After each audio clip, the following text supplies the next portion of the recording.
রাতে বিক্ষোভের পর 15 জুলাই দুপুর 12টায় ঢাকা বিশ্ববিদ্যালয়ের রাজু ভাস্কর্যের সামনে জড়ো হন কোটা সংস্কারের আন্দোলনকারীরা। সে সময় তারা সরকারের বিভিন্ন বক্তব্যের বিরুদ্ধে স্লোগান দিতে থাকেন।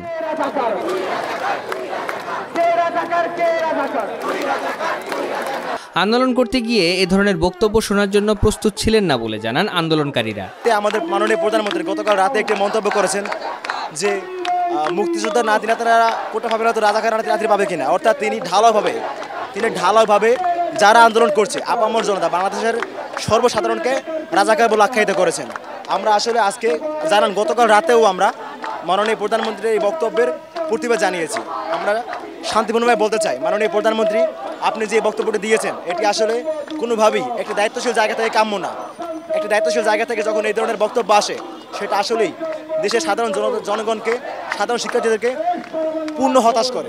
আমরা ঢাকা বিশ্ববিদ্যালয়ে রাজপথে আমরা এসেছি, হাজার হাজার শিক্ষার্থী এখানে জড়ো হয়েছি এবং আমরা প্রশ্ন করেছি কে রাজাকার, কে রাজাকার, তুই রাজাকার, তুই রাজাকার।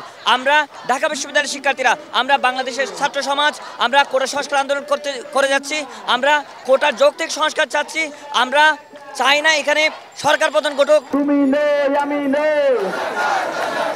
কোটা সমস্যার সমাধান খুব সহজেই করা সম্ভব ছিল বলে মনে করেন আন্দোলনকারীরা, কিন্তু সেটি না করে উস্কানিমূলক কথা বলে এটিকে আরও প্রলম্বিত করার চেষ্টা চলছে বলে অভিযোগ তাদের। আপনি যদি আমাকে, আমার ন্যায্য আন্দোলনকে, আমার গণতান্ত্রিক অধিকারকে রাজাকার, মুক্তিযুদ্ধ বিরোধী ইত্যাদি বলে ট্যাগিং করেন, দমন করার চেষ্টা করেন, তাহলে আমরা এসব ট্যাগকেও পরোয়া করি না।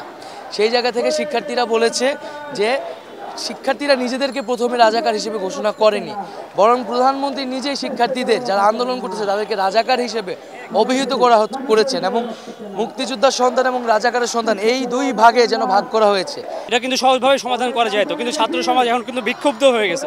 আজকে যে প্রোগ্রাম, কালকে রাত 12টার সময় ছাত্ররা সব মাঠে নেমে আসছিল, তো বিক্ষুব্ধ হয়ে গেছে ছাত্ররা। এটা কিন্তু সহজভাবে সমাধান করা যায় তো, কিন্তু জিনিসটা ঘোলাই গেল, তালগোল পাকাই গেল।